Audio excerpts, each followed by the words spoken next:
Oke, kita review atas kekalahan Manchester United dari Brentford 3-1, di mana banyak sekali problem di lini tengah, lini belakang, terutama dari kiper. Kita bahas satu persatu ya.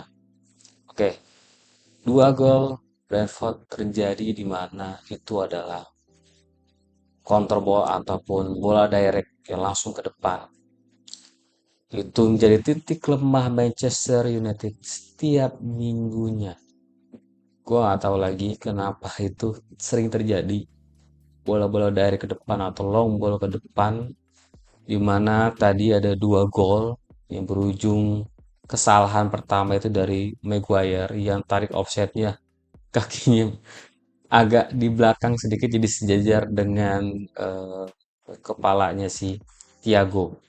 Jadi itu nggak offside dan onside. Yang kedua itu juga sama, dari bola dari belakang pemainnya Brentford ke depan, di mana di situ ada kesalahan timing dari sisi The Ligt. Ya itu juga ada salah juga dari koordinasi antar The Ligt dan Dalot gitu ya. Seharusnya itu nggak bisa terjadi gitu loh kesalahan minor itu. Itu yang sering sekali United kebobolan dari segi direct bola ataupun long ball dari belakang ke depan.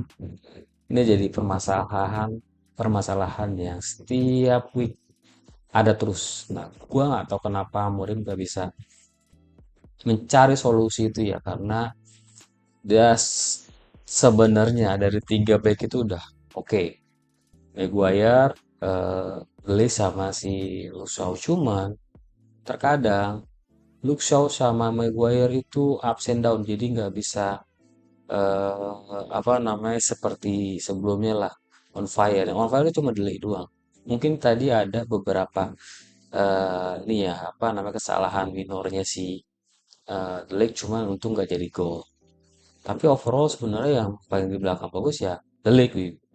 Eh, ya walaupun di gol keduanya si Brentford itu ada andil dari dia juga. Tapi somehow kita lihat lagi kan, Jalan 90 menit itu benar-benar Luke Shaw dan Maguire agak-agak struggle. Dan yang paling kesorot banget sampai week 6 ini adalah di tengah. Gue selalu bilang setelah live streaming itu titik lemah United di tengah. Siapa titik lemahnya itu ada Bruno. Dan itu selalu dibilang. Nggak tahu kenapa Amorim selalu make Bruno di posisi number 8 atau posisi 8 itu di box to box gitu loh, di tengah, bukan di IMF di mana posisi naturalnya si Bruno. Karena ketika Bruno ada di situ dan dia lagi menyerang, tiba-tiba serang balik itu agak kurang untuk menutupi lini tengah yang dia tinggalkan. Itu sampai detik ini gue rada marah dengan Amorim karena nggak berjalan mulus adanya Bruno di situ, dan apalagi sebelumnya Casemiro itu nggak berjalan dengan baik gitu ketika serangan balik. Gue nggak tahu lagi kenapa Amorim masih tetap Bruno dipasang di posisi itu padahal Bruno punya kesempatan di posisi depan. Ya mungkin aja karena dia ada tambahan pemain seperti Cunha, seperti Mbomo, dan striker ada Sesko, jadi eh, si Bruno Fernandes agak digeser ke belakang. Cuman itu nggak efektif. Nggak efektif karena Liga Inggris beda dengan Liga Spanyol. Bukan berarti Liga Spanyol lebih jelek dibanding, nggak. Masalahnya adalah taktikal, di mana di Liga Inggris tuh lebih banyak fisik dibanding taktik. Jadi mereka lebih banyak fisik, cepat serangan balik. Nah, itu yang mungkin tidak banyak dimiliki oleh klub Spanyol. Makanya harusnya Amorim tuh bisa lihat gitu sih. Raport lini tengahnya dari week pertama Premier League musim ini sampai week 6. Itu apa permasalahannya? Kenapa nggak bisa ngalir bola ke depan? Itu benar-benar stuck gitu loh. Jadi individual dari Bumo sama Kunya doang, bergantung itu doang. Gitu loh. Itu yang membuat gue heran kenapa Amorim sampai tetap struggle dengan main dua tengahnya itu ya, yang udah tua gitu, udah di atas umur 30, Bruno sama Casemiro. Padahal mereka berdua itu sering sekali ketika ada serang balik lupa untuk backup atau lambat untuk backupnya, itu yang menjadi permasalahannya di Manchester United musim ini dan di akhir-akhir musim kemarin juga.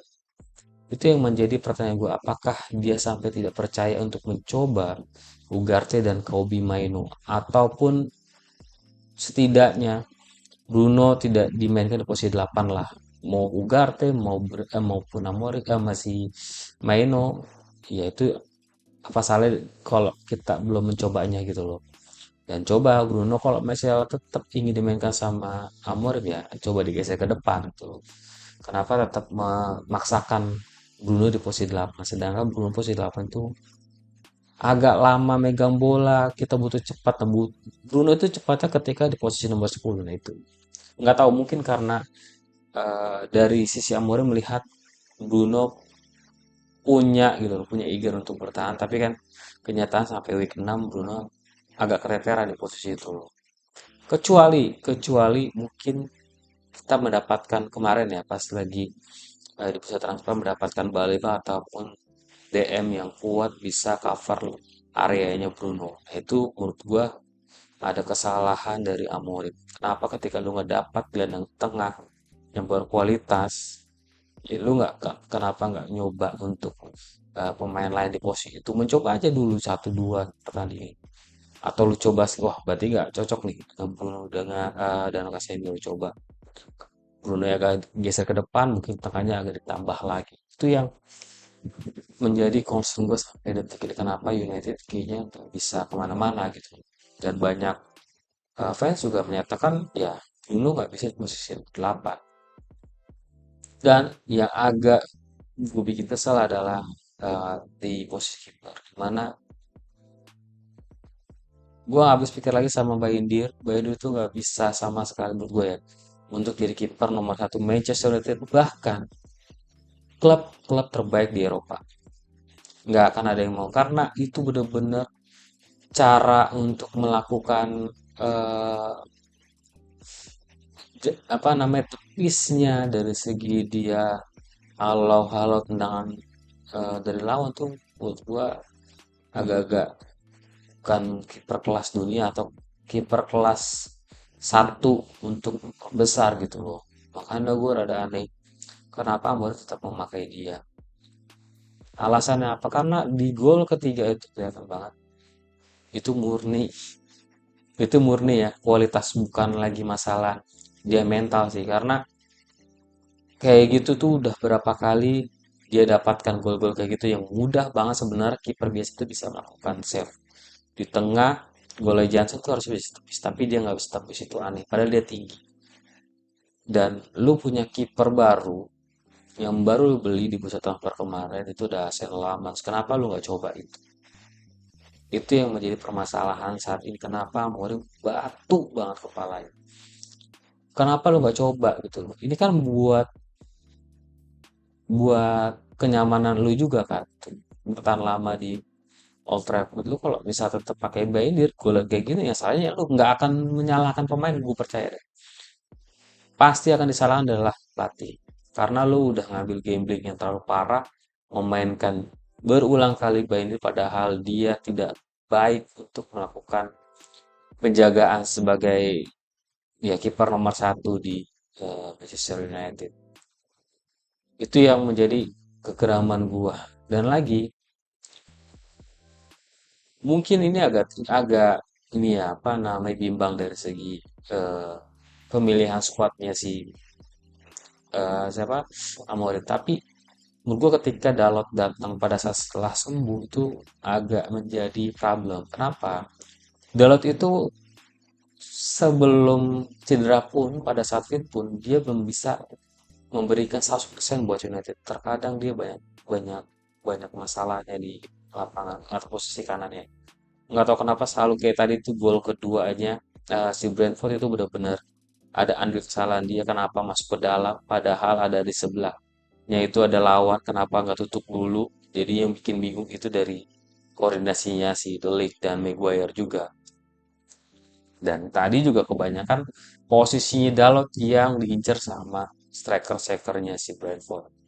Nah, itu jadi problem. Dan menjadi kritikan para fans untuk Amorim. Ya gue bisa mewajarkan karena di situ mungkin tidak ada lagi posisi lagi, tidak ada pemain yang bisa menggantikan posisi itu karena dua pemain sedang tidak bisa hadir yaitu Mazraoui cedera karena absen sampai akhir atau setelah jeda internasional gitu. Dan karena Ahmad kan lagi ada problem dengan keluarga gitu.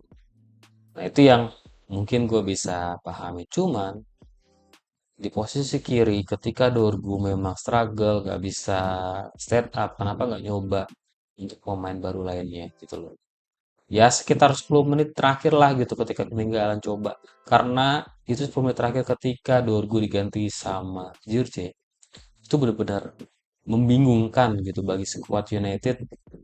Mungkin kayak Bruno kayak mau coba untuk long ball tapi kayak takut ragu nggak sampai. Kenapa nggak ada yang kiri di situ selain Bomo? Bomo kan di posisi kanan. Kenapa nggak nyoba Diego Leon di 10 menit terakhir mencoba mencoba untuk dengan Sesko karena Sesko nggak ada sama sekali support. Golnya pun itu butuh eh, gol jatuh dari langit lah gitu loh. Tiba-tiba depan udah 3 kali ketepis ketepis akhirnya gol juga dan nggak ada bantuan dari teman ya kecuali si Mbombo doang kan yang duel sama leher. Dan itu ya bener-bener United kayak main itu individualis banget bukan main tim. Yang untuk penaltinya Bruno juga sama itu ketika Mbombo tarik ya, ya itu pure memang individualis. Dan yang agak mengherankan Bruno udah dua kali musim ini gagal penalti. Dan sebenarnya kayaknya ya ini Amorim sebenarnya nggak percaya sama Bruno untuk menang penalti. Terlihat dua tendangan penalti yang diambil sama Bruno, Amorim nggak mau lihat. Yang terakhir yang gol di lawan Burnley dia nggak mau lihat sama sekali menit terakhir. Akhirnya gol dan dia juga nggak mau lihat dan dia ngerasa bahwasanya kayaknya nggak gol. Gua nggak baca gitu. Nah, yang kayak gini nih, kenapa nggak lu coba ganti taker lu, penalti taker lu ke Punyaka atau Mbomo. Jadi biar untuk menurunkan eh, pressure ke Bruno karena kelihatan banget Bruno terlalu besar pressernya makanya coba sekali dua kali untuk Bruno dipinggirkan dulu dari squad line up mungkin dimasuk ke bangku cadangan karena agak kelihatannya sangat sangat eh, tidak maksimal dari segi penampilan Bruno di musim ini ya. Walaupun ada gol, cuman kayak ada yang kurang dari Bruno. Itu yang kenapa gue kritik untuk taktiknya si Amorim. Kalau untuk formasi 3-4-3 nggak ada masalah, tapi masalahnya adalah Bruno di posisi nomor 8 itu nggak efektif. Harus maju ke depan. Gua nggak tahu lagi kalau misalnya si Amorim tetap bertahan dan tetap mainin si Bruno di posisi 8, gua nggak ngerti lagi sama Amorim apa yang di jalan pikirannya itu gue nggak tahu buat apa karena semua pelatih di Premier League sudah tahu gitu loh. United ketika menyerang akan mencari Bruno terlebih dahulu itu udah pasti coba lu lihat deh pasnya Bruno Bruno akan coba ke depan makanya tadi ada beberapa momen di mana Kunya mencoba menarik ke dalam untuk mencari bola tapi hasilnya gagal juga karena supportnya kurang bola apa dari temennya juga agak jauh nah itu yang gue bingung kenapa nggak ada sama sekali keberanian dari pemain United saling mendekat karena kan pasti di pelatihan juga pasti agak mendekat untuk mencari bola dan itu tadi benar-benar membingungkan para pemain United dan mengikuti gitu ketika Brentford mainnya bola-bola atas dan United mengikuti itu dan harusnya itu bisa diantisipasi sama Ruben Amorim. Dia mengakui juga sebenarnya Man United tidak bisa menjalankan skemanya. Nah, harusnya lu udah tahu ketika memang tidak bisa menjalankan skema lu ya lu harus rubah gitu. Posisi pemainnya di mana? Oh, berarti ada problem. Siapa yang harus diganti seperti itu. Jadi gue rada kayak bingung nih sama Amorim gitu loh. Sampai detik ini tuh kayak lu terlalu batuk, kalau bener-bener lu nggak mau coba hal baru untuk menyelamatkan karir lu di Manchester United itu udah bener kayak dia udah hopeless kayak ya udahlah bodo amat lah. Nah itu yang gua kecewa sama Amorim gitu loh. Harusnya lu bisa fight, lu coba dengan pemain lain, maksimalkan Jadi jangan lu berdasarkan cuma di latihan doang. Menurut gue memang di latihan penting, tapi lu lihat juga rapor di week-week sebelumnya. Lu harus bisa analisis dari 6 week sebelumnya. Jangan jadi patokan dari training, karena training lu melawan tim lu sendiri, sedangkan tim lu gak semuanya bisa merata bagus semua, karena semuanya yang baku cadangan itu di bawah line up saat ini. Jadi lu harus benar-benar merubah skema analisis lu, raport lu untuk semua pemain. Jadi ketika memang ada bermasalah 3 minggu berturut-turut, berarti ya lu harus cadangin. Atau lu coba hal baru untuk mengganti formasi dan lain. Kalau gua sebenarnya dari 3-4-3 nggak ada masalah. Sebenarnya bisa berjalan. Cuman masalah kan di belakang. Di posisi tengah, Casemiro sama Bruno tuh nggak bisa untuk menjalankan sama satu season penuh. Ya lu harusnya bisa merubah otak lu lah untuk mencoba cari pemain yang di posisi itu bisa menutup lubang yang sangat besar gitu loh. Karena itu banyak banget problemnya ketika serangan balik dari bawah itu juga mereka bingung si Bruno sama si Casemiro. Serangan bola atas juga mereka agak lambat untuk covernya. Itu yang menjadi titik lemahnya si Amorim. Karena bukan di porsi formasi, bukan di ya porsi formasi, tapi lebih ke pemain yang dipilihnya itu yang menurut gua agak aneh gitu. Itu yang membuat banyak fans juga bingung gitu. Tapi alhamdulillahnya saya kalau cetak gol walaupun gol jatuh dari langit, setidaknya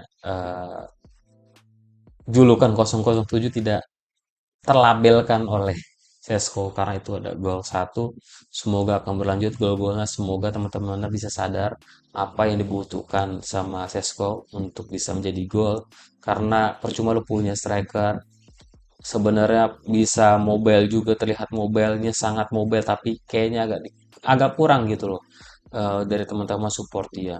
Itu berharapnya di next week, kalaupun si Amon bertahan ya lu coba pikirin matang-matang untuk posisi lini tengah ketika Casemiro kembali, coba hal yang lain karena itu sudah diketahui. Tapi kalau sampai minggu depan masih sama dan ternyata problemnya masih sama juga ya, counter attack dan mereka berdua atau si Bruno dan eh, Casemiro tetap lambat untuk backupnya, ya udah berarti memang udah kena mental sih menurut gue sih Amorim. Ya harus memang diistirahatkan tanda kutip, ya ganti dengan pelatih lain gitu. Mungkin itu aja. Semoga minggu depan lawan siapa ya? Oke, lawan Sunderland di Old Trafford semoga menang. Kalaupun Amorim tetap menjadi pelatih United minggu depan, semoga dia berpikir lagi untuk mengganti kipernya yang saat ini tuh sangat bapuk dan tidak baguslah untuk posisi United saat ini gitu loh. Jadi coba ganti kiper dan di lini tengah coba ada variasi lainnya. Kalau di depan mungkin bisa oke ya, tergantung di tengah. Udah segitu aja dari gua.